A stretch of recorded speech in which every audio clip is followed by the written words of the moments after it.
Hello আসসালামাইকুম। আপনারা কেমন আছেন? আশা করি আলহামদুলিল্লাহ ভালো আছেন। আজকে আমি রান্না করব গরুর মাংস দিয়া লাউ দিয়া। আমি কড়াইটা চুলায় দিয়ে দিছি, তেলটাও দিয়ে দিছি। এখন দিয়ে দেব পেঁয়াজ, দিয়ে দিব। এতে পেঁয়াজটা দেওয়ার পর একটু হালকা পরিমাণ ভাজতে হবে, বাদামি কালারটা আমি করে নিতেছি। এরপরে এই দেখুন প্রায় ভাজা হয়ে গেছে। এখন দিয়ে দেব পেঁয়াজ বাটা, দিয়ে দেব রসুন বাটা, দিয়ে দেব আদা বাটা। একে একে দিয়ে দিতেছি। দিয়ে দেওয়ার পর এটা আমি সুন্দর করে একটু কষিয়ে নেব। একে একে মশলাগুলি দিয়ে দিতেছি। মশলাটা দেওয়ার পরে দেখুন প্রায় হয়ে গেছে। এখন একটু পানি দিয়ে দেব। পানিটা দিয়ে একটু ভালো মতন মশলাটা কষিয়ে একটু তেল যখন ছাড়বে তখনই আমি দিয়ে দেব। এখনই দিয়ে দিতেছি মরিচের গুঁড়া। মরিচের গুঁড়াটা পরিমতন দিয়ে দেব। পরিমাণ মতন দেওয়া হয়ে গেছে। এখনই আমি দিয়ে দেব জিরার গুঁড়াটা।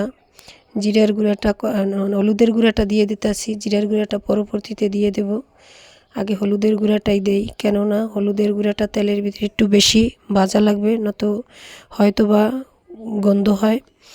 এজন্য একটু আগে দিয়ে দিলাম। এখন দিয়ে দিতেছি জিরার গুঁড়াটা।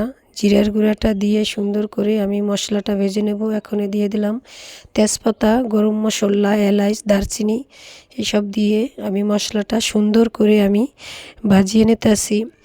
যবত আমি তেলটা না ছাড়বে তবত আমি মাংসটা দেব না।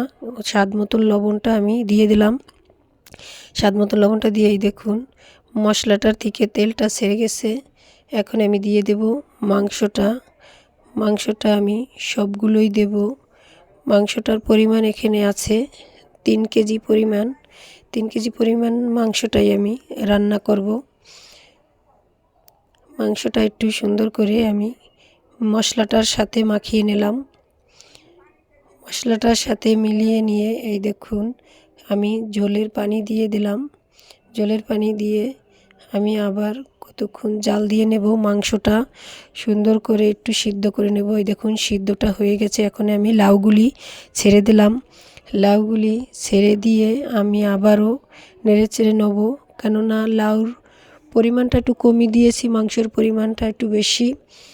এই দেখুন মাংসের পরিমাণটা বেশি দেখা যাইতেছে, লাউ কম দিয়ে দিছি।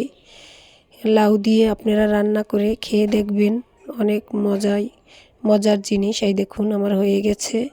অল্প পরিমাণ ঝোল রেখেছি, বেশি রাখবো না, কেননা লাউ দিয়ে রান্না করেছি। এখন আমি নামিয়ে নেব।